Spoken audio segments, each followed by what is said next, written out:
Hi everyone, I'm Sebastian Krawiec, editor of Nutritional Outlook. I am here at SupplySide West, joined by Komal Baldwa, founder and CEO of Waleria.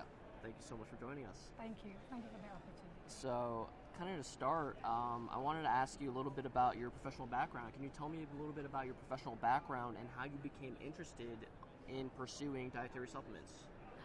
Well, it all started with my previous startup, Blue, which was into the vegan condoms, and I've been into the women health from 2018, being a strong advocate in India to talk about women health, especially sexual wellness health.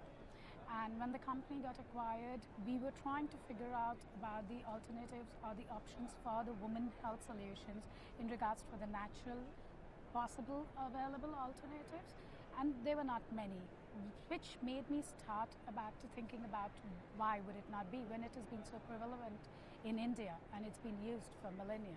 And that's how we started working about it and researching about it and came to know about all the herbs.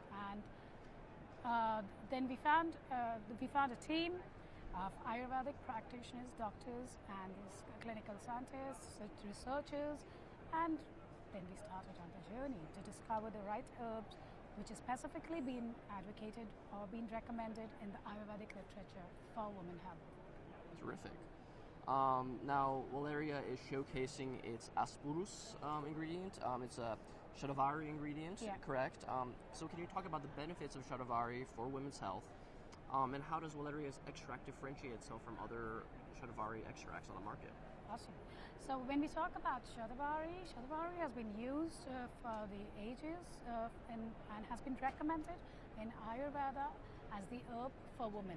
When you break the word shatavari, the Sanskrit word shat means 100 and vari means curer of diseases. So it cures 100 diseases for women, starting from the menarche, going up to the menopause and beyond. In India, it's been used for hormone, balancing the hormones. It's been used for the female reproductive health, organ health. It's been for a galactic org and many other issues related specifically for women health. And that's why we chose the first herb as shatavari to be launched. How are we different if we talk about it? We have isolated and identified the main biomarkers, shatavarins, into the root.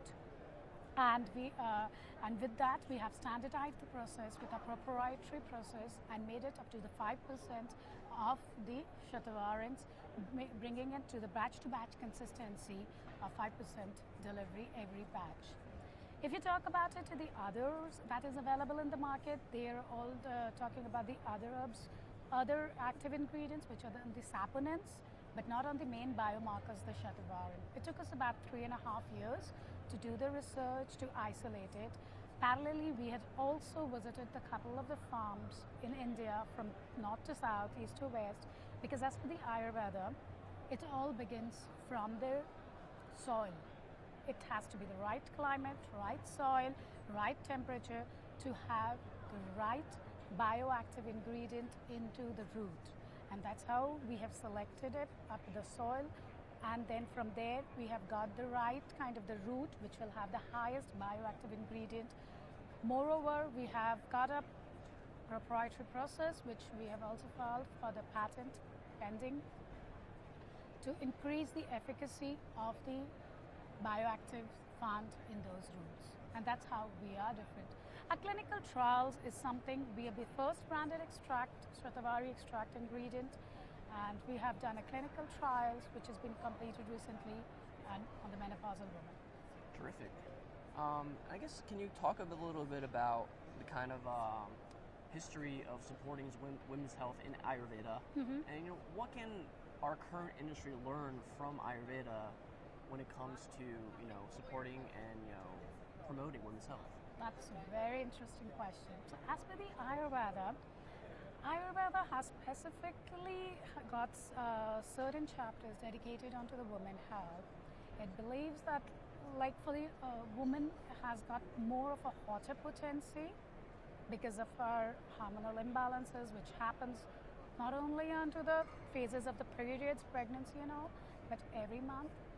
So there are herbs which has been recommended like shatavari, which has got a colder potency, and it balances the hotness to the cold and gives you a balance all through the life.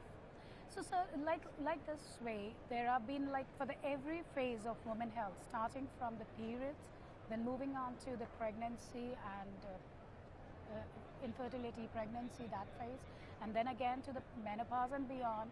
Ayurveda definitely recommends certain herbs which could be used for every phase of the life, dedicated and specifically for it. There are certain combinations of the formulations that has also been recommended, but there are certain herbs exclusively also been recommended for the women health, like shatavari and others. If you talk about the other authors, renowned authors of the Ayurvedic text literature, like Charak and all, they have dedicatedly have specific chapters which talks about women health. And when we talk about in the modern industry and the research industry, of course we can take those herbs, use the benefits, and bring more natural way of living, which has been used in India for millennia, and which has been kind of incorporated more into our food habits than just as supplements. Sure, okay. Interesting. Well, Yeah. thanks so much for joining us. I Thank really you. appreciate it. I wish you great success. Thank you. Thanks you. a lot.